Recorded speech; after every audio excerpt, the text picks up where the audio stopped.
Tabuni Jorani Nangkungmani Koktoma, CPM ni Himbotoke, BJP ni Himbotoko, Dormonoko, DM Hamonok, Busango, Mukamaka, Inkan, Nukakatung, Flamatumuti, Opatungo, Shakdukumaka, Korokni, Teusha, Shai Kunarona, CPM ni Himbotoke, BJP ni Himbotoko, Dormonoko, DM Hamonok, Busango, Mukamaka, Inkan, Nukakatung, Flamatumuti, Opatungo, Korokni, Shakdukumaka, Te Shaimanka, Congress, Tangutang, Paikan, Town, Onklifaka, Porbo, Temlu ni Himbotoke, CPM ni Himbotoke, BJP ni Himbotoko.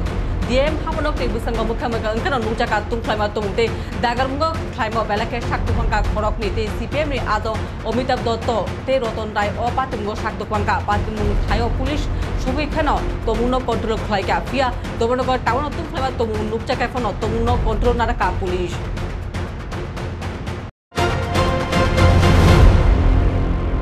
আমরা গতকাল রাতে যে দুষ্কৃতিকারীরা ধর্মনগর কংগ্রেস ভবনে আগুন ধরিয়ে দিয়েছিল তার বিরুদ্ধে গ্রেফতারের দাবিতে রাস্তা অবরোধের পর ধর্মনগর কংগ্রেস ভবন প্রাঙ্গণে আমাদের পূর্ব নির্ধারিত একটি সভা ছিল, সে সভা আমরা করছিলাম।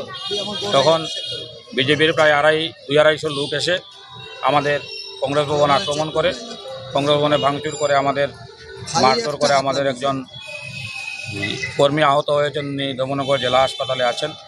আমরা বিজেপির লোক যখন জড়ো হচ্ছিল এসপি সাহেবকে ফোন করেছিলাম, এসডিপিও সাহেবকে ফোন করেছিলাম এই পরিস্থিতি ধর্মনগর কংগ্রেস ভবনের সামনে, কিন্তু আমরা দেখতে পাই পর্যাপ্ত নিরাপত্তা ছিল না। যারা ছিলেন এরাও নীরব দর্শকের ভূমিকা পালন করেছেন। ওনাদের সামনেই ধর্মনগর কংগ্রেস ভবনে ঢুকে বিজেপির দুষ্কৃতিকারীরা আক্রমণ করেছে। তা প্রমাণ করে ত্রিপুরা রাজ্যে আইন শৃঙ্খলা নেই, ত্রিপুরায় গণতন্ত্র নেই, ত্রিপুরার মানুষ শাসক দল ছাড়া কোনো রাজনৈতিক দল আর রাজনীতি করতে পারবে না, তারই প্রমাণ ওনারা করে গেছেন।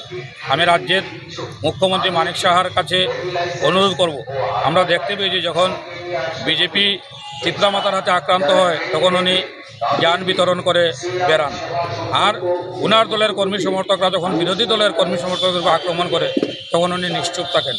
উনি ধর্মনগরের ঘটনা সম্পর্কে অবগত হয়ে যাতে ত্রিপুরায় আইনশৃঙ্খলা ফিরিয়ে আনেন সেই অনুরোধ ওনার কাছে করছি। ধন্যবাদ।